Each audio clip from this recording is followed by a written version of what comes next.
Você está sintonizando História, Turma 64 da Unesp Assis.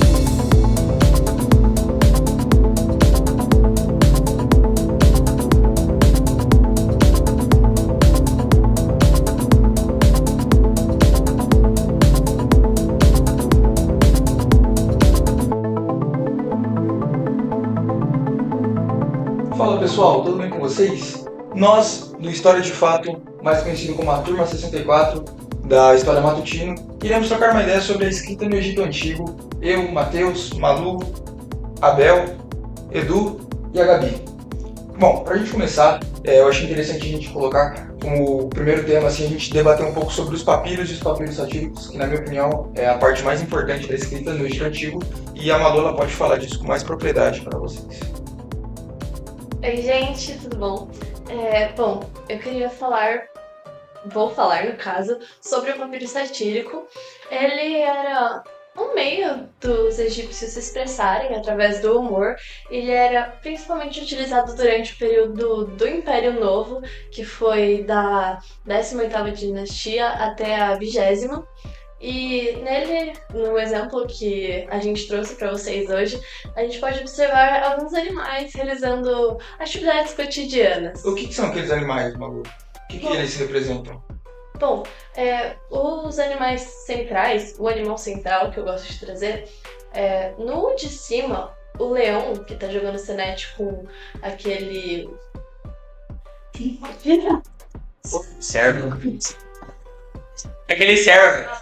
Com aquele cervo. Antílope! Com aquele antílope. Não, homofobia aí. Aquele leão que tá jogando senete com o antílope, ele representa o faraó. Como você pode ver, ele é um animal que em si, ele tá acima... No topo da cadeia alimentar, Isso, no topo da cadeia alimentar. Perante. Você pode ver que ele tá com, tipo, um ar de superioridade, por assim dizer. E ele é mais alto também. Tudo posturado. É bem perceptível quando você vê essas coisinhas assim, dele pegando a peça, jogando mais pra cima. Isso, exatamente. Ele tá com, tipo, uma elevação em relação aos outros bichos. Entendi. Isso é algo que representa. Era assim que eles representavam os faraós, então, é uma maneira. Usando. Até porque ninguém queria, né, brincar com o faraó dessa forma. Mas aí, ó, no segundo, a gente já tem uma afronta maior, que é o ratinho. Eu sou uma rata, senhora. Eu sou um rato, senhora. Sim. Exatamente. Ousado aqui. Onde tá o rato? É mais ousado. Ah, tá. Parece que tá um pouquinho com você. Parece não, seu otário. Você vê que ele tá elevado, ele tá segurando uma taça, os outros animais, eles estão servindo ele, e você pode observar a ironia, porque o ratinho, ele tá sendo servido por felinos. Então isso em si já é uma sátira bem grande pra época. E, tipo, trazendo essas coisas, a gente percebe que, poxa, os egípcios, eles tinham o humor deles, eles são gente que nem a gente. Sim.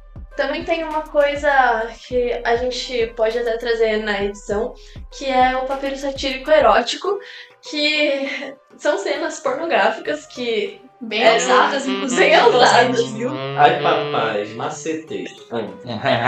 Bem ousadas. E eles não faziam com o intuito de, tipo, pornografia. Eles faziam com o intuito de ser uma sátira mesmo. Entendi. Então, tipo, você vê os diversos tipos de humor dos egípcios no período da E escrita. também críticas sociais, né?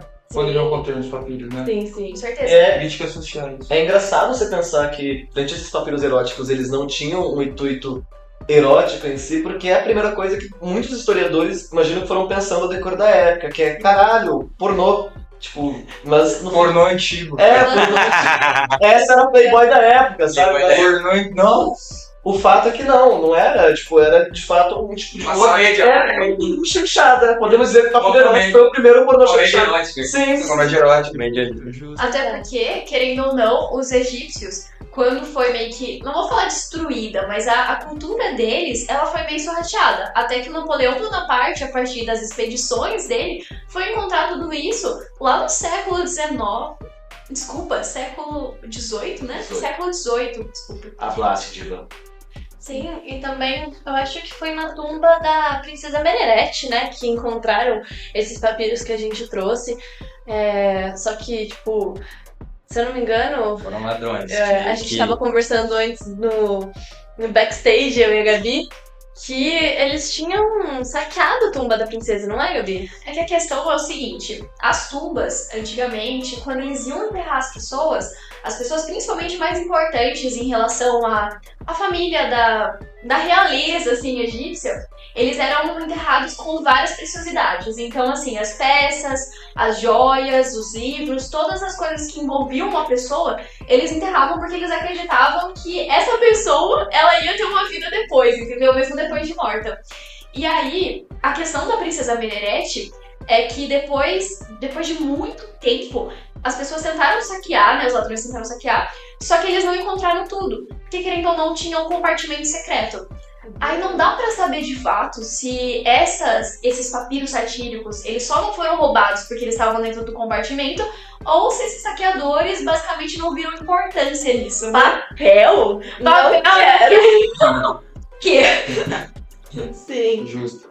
E eu acho que, tipo, nessa questão dos túmulos, essas coisas, traz muito, tipo, as pessoas pensam muito nas riquezas que eles guardavam, tipo, a questão econômica do Egito mesmo.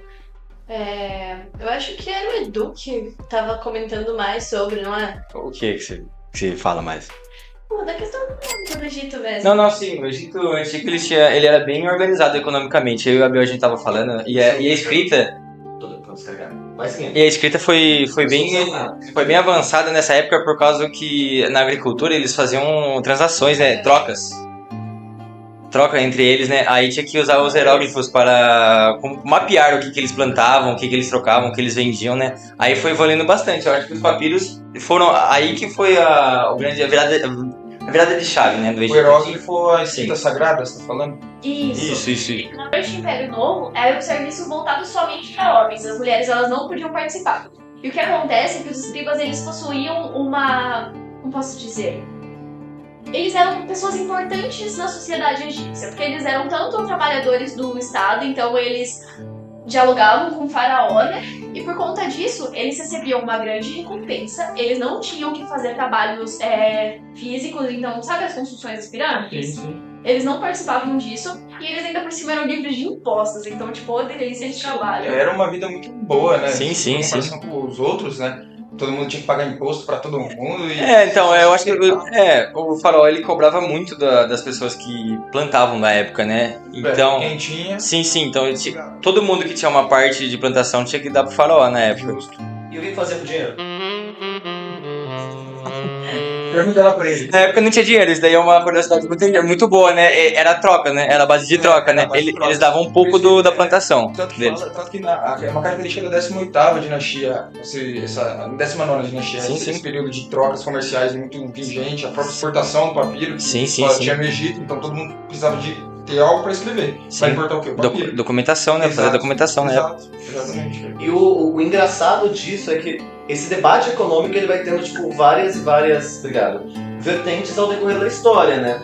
Porque você pensa assim, tem muita gente, a gente vai pegar tipo no final do século XVIII, século XIX, século XX, quando a gente começa a ter principalmente os estudos marxistas mais a fundo, que a gente entende, então, a gente pega hoje, vai estudar a base da economia. A base da economia é baseada no capital, e a gente não debate nem marxismo para isso. Tipo, os próprios liberais usam a economia como base de economia o livro do Capital porque ele vai dissecando. E aí muitos historiadores, principalmente no século XX, vão tentar entender a economia dessa galera como uma economia já, digamos, pré-capital, ou como uma economia que tinha como base. E é engraçado, a gente não pode. É esse o ponto. A gente fala muito desse anacronismo de termos, né? Porque não existia isso na época. Não faz sentido impor. Se a gente for pensar, tipo assim, o valor. O valor que a gente tem conceituado dentro de um sistema capitalista, liberal, neoliberal, seja qual for, ele vai ter todas as dinâmicas lá que vão ser descritas, né? Quantidade, força de trabalho, aplicado, socialmente aceito, abstrato. Tem todo esse conceito. Como é que se pega, então, uma sociedade igual a nossa, que se baseia em força de trabalho, e você quer aplicar esse conceito de valor numa galera que não dispunha e não entendia que a base de uma economia se movimenta a partir da força de trabalho. A gente pode pegar essa galera, principalmente lembra aquela questão das pirâmides, onde as pessoas basicamente elas iam já destinadas para as pirâmides, elas não tinham algo em troca, elas eram alimentadas, mas o papel principal delas era construir e servir. Sim. essa galera, então, aquele trabalho que eles faziam não era remunerado porque não se via na força de trabalho, que é a base da nossa economia, essa disputa. Monetário. E aí é onde o Jacob Hansen ele vai falar principalmente desse debate, né, através do século XX, onde os historiadores vão querer falar, vão compreender o mercado egípcio como o mercado atual. Como é que se compreende um mercado egípcio que não se baseia nos princípios que se baseiam a nossa economia com o nosso? Isso gera um anacronismo tremendo daí. Porque não faz sentido, né? Não tem coerência. Você pega assim, um mercado que vai se basear na troca, que não vai compreender força de trabalho, que vai compreender Como é que você encaixa isso no capitalismo? economia, escassez, que vai ter esse conceito, não tem É difícil. uma lógica direta. E aí, como é que a gente pode pensar? A gente pode, então, pensar a economia dessa galera a partir dos registros que tinham. A partir da forma monetária, então você encontra plantações que são mais escassas, obviamente não ser mais caras por justamente a sua dificuldade de aplicação, por sua dificuldade de coleta. Você pega esses elementos que são baseados, que são prescritos, né, os impostos que são colocados, claro, a gente pode pensar os impactos, e aí a gente gera, principalmente no campo das hipóteses, né, o impacto que essa economia vai ter ao decorrer da história. Então, assim, a conceitualização de imposto, a sociedade egípcia é uma das sociedades que a gente foi estudar pensando em economia, é uma das sociedades básicas para a gente conseguir compreender a economia ao decorrer da história. Sim. Justamente pela sua forma de tributação, pela sua forma de organização social, de valor de troca, sem ser esse valor capitalista, claro, mas de atribuir valor à troca, conceituando aquele valor deles, isso sim vai ter um impacto relevante para a gente pensar nossas economias em tempos modernos, assim como a gente pode pegar os povos originários, pensar na autossobrevivência, na economia de autossustentação e pensar o quanto que isso influenciou para a gente compreender a nossa sociedade de hoje. Inclusive, eu quero puxar um gancho das pirâmides que você falou. Muita gente acredita que as pirâmides foram construídas por escravizados. Sim. E não era isso. Sim. Eram trabalhadores egípcios mesmo que trabalhavam em troca de comida, de bebida, de abrigo, porque eram construídas cidades temporárias em torno das pirâmides, da construção, para que eles pudessem morar e construir ao mesmo tempo, porque era um trabalho demorado. E, tipo, uma curiosidade interessante é que, tipo, durante um certo período do Egito, as mulheres, elas tinham, tipo, os mesmos direitos que os homens. Elas só exerciam funções diferentes. Então, tipo, é algo pra se pensar, sabe? Tipo, caralho. Esse negócio da função é muito legal, Como porque... que decaiu a coisa, né? Você foi ver. Mas esse negócio da função é muito legal, porque mesmo na construção das pirâmides, cada um tinha sua função, né? Já era tudo organizadinho, tinha os engenheiros e era muito legal esse negócio aí. Mas a gente muito como as pirâmides, você viu que o bagulho dura até hoje. Sim. Você vê que era muito bem planificado. Sim. Né? É engraçado a gente pensar, tipo, uma das poucas sociedades, a gente vai pegar isso, principalmente a partir do cristianismo, né? Então, pós-cristianismo a gente vai ver muito isso. Mas as sociedades anteriores a isso, todas elas tinham uma divisão, claro, de tarefas, mas nunca era algo tipo tão mulher. Exato. Não. Era algo muito mais, tipo, justo. A sociedade, principalmente essas sociedades pré-desenvolvimento de cidades, etc., a gente vai pensar nessas organizações mais simplistas, né, onde a história da escola chama de pré-história, muitas dessas sociedades, elas vão ter suas divisões ali sociais, onde existe a caça, onde os homens vão mantiver a caça, e as mulheres elas continuam esse papel de organização das cidades, e até se especulava, muitas vezes, que quem liderava essas cidades, claro, entre aspas, essas pré-cidades, eram as mulheres, justamente por ter a organização do plantio, e aí a gente vai ter, já claro, um desenvolvimento maior, por ter a organização das crianças e todo esse cuidado. E a gente vê isso se espelhando na sociedade egípcia, a gente vê isso se espelhando em diversas outras sociedades, formas de organização, povos originários, e vê como é que isso perpassa. Só dando uma menção aqui pro Abel, aqui dando uma fugida do tema, o Abel falando que a mulher no Egito tinha uma função a mais, vale lembrar da Cleópatra, né, que foi uma das primeiras, assim, que foi chefe de estado, assim, né. Ela mandava, né, a imperadora do Egito. E não era qualquer chefe. Não, assim, ela era Dona. no mundo, né, ela tinha uma grande influência no mundo. Hoje, com a cultura pop, ela ficou muito colocada naquela mulher. Assim, Exato. Não, sim. E os caras da quadra, Mas ela tipo, só ela achei foda. Ela é muito inteligente, ela, tipo, tinha um governo muito organizado, muito centrado. E, tipo assim, falando de povos nessa conceito da pré-história, que eu odeio esse conceito de pré-história. Tipo, mano, eles foram os caras que criou, tipo, os primeiros tipos de conta, porra, a arquitetura que a gente tem hoje não seria nada sem eles, a Mas engenharia. Mas da história, tudo com a escrita. Exato. Antes disso, não existia nada. Antes disso, só o Big Bang. Sim, por exemplo, no Egito mesmo. No Egito mesmo, tipo, a escrita, ela só começou a surgir, tipo, primeira, segunda dinastia, muito raramente, eram mais, tipo, coisinhas pontuais de ritos religiosos. Depois foram surgindo alguns relatos de cálculos, mas, tipo assim, isso não quer dizer que esse período tenha menos história do que as partes mais pra frente das dinastias egípcias. Sim. Cara, mas acho que o que dá pra gente pensar da escrita é justamente a gente projetar. Porque é o que eu acho mais interessante, né? Tipo, a gente não pega pra... A gente, como estudante de histórias, historiadores, enfim... A gente não pega, tipo, que legal, vou ver isso aqui porque eu quero entender como é que foi. Sabe? Tipo, não é... Não, a gente compreende isso, a história sempre pela ótica presente. Mas é legal a gente ver, tipo, as influências que essas escritas dão pra gente compreender como que a gente se transformou nessa sociedade. Como que chegou, né? Como que a gente chegou até aqui e justamente compreender essas fases da história que são colocadas muitas vezes de forma tão simplista no dia a dia, que são traduzidas como, tipo, os egípcios era a galera do zig zig zag zag, né, do faraó, Egito. Exato. Isso é uma coisa que a própria escola acho que impõe pra gente. Muito. Esse tipo de aprofundamento, tudo bem que a gente já não é um aprofundamento agora de faculdade, mas tipo assim, nem a parte mais rasa disso, a escola ou o sistema de ensino atual, ele mostra pra gente. Até Então, assim, porque é interesse. Não é interesse, mas digo, é muito...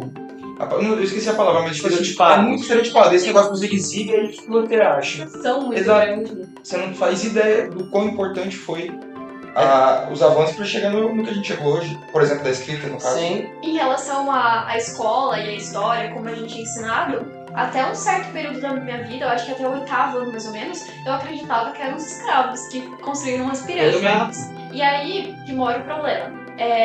Os professores, as pessoas que dialogam com a licenciatura, eles têm uma grande dificuldade de fazer com que os alunos, do que até mesmo nós, nos identificamos com aquele conteúdo, porque a gente aprende a história de forma totalmente externalizada a nós, entendeu? Então, tipo assim, a gente vê um fato isolado, mas a gente não consegue, as pessoas ainda não têm a grande capacidade, a maior parte dos professores, pelo menos que eu tive contato, de me fazer sentir inserida naquele contexto, uma compreensão melhor. Uhum. Claro.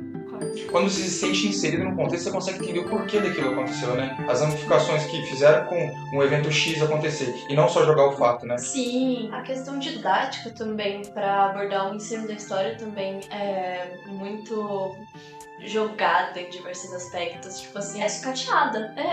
Muito. Tipo, não há um aprofundamento. Tipo, não há tempo também de aprofundar tanto. Sim, sim. Mas, tipo, eu acho que... É uma coisa mais bem feita. Sim, tipo... Porque o que a escola passa pra gente é que o historiador ele é apenas um colecionador de fatos. Ele é o cara que Sim. mais decorou coisas no mundo e jogou. Aconteceu X, aconteceu Y, aconteceu Z. O porquê, a gente não sabe.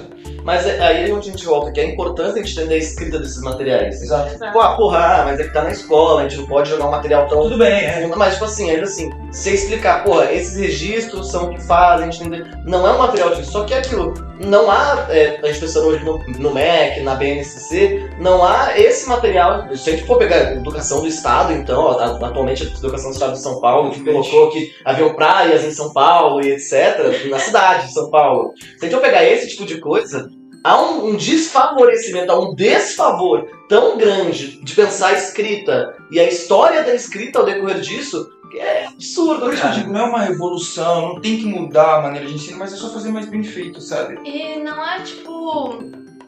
Não há... Tipo, os professores não forçam os alunos a refletirem, a analisarem o conteúdo que está sendo passado. Por exemplo, o conceito de pré-história que nem a gente estava falando, não é trazido com uma problemática esse conceito, esse nome que é Isso dado. não é algo que leva uma aula inteira, é algo que leva 5 minutos de galera. Não existe pré-história. Tipo, esse conceito de pré-história É um conceito é que um negócio que foi da Europa durante um período que os caras acharam, não, só é história quando tem escrita. Não é um negócio demorado. Isso é um conceito que eu carreguei comigo por muitos anos da minha vida no ensino médio. Não. Sim. Tipo assim, eu acreditava nisso, sabe? Por muito tempo foi algo que você levava contigo. Tipo, não é como se os povos da pré-história mesmo não tivessem seu meio de se comunicar, de, tipo, guardar seus relatos. Só não era que nem nós fazemos hoje em dia. Isso é totalmente compreensível. É isso, pessoal. Muito obrigado por terem nos acompanhado aqui.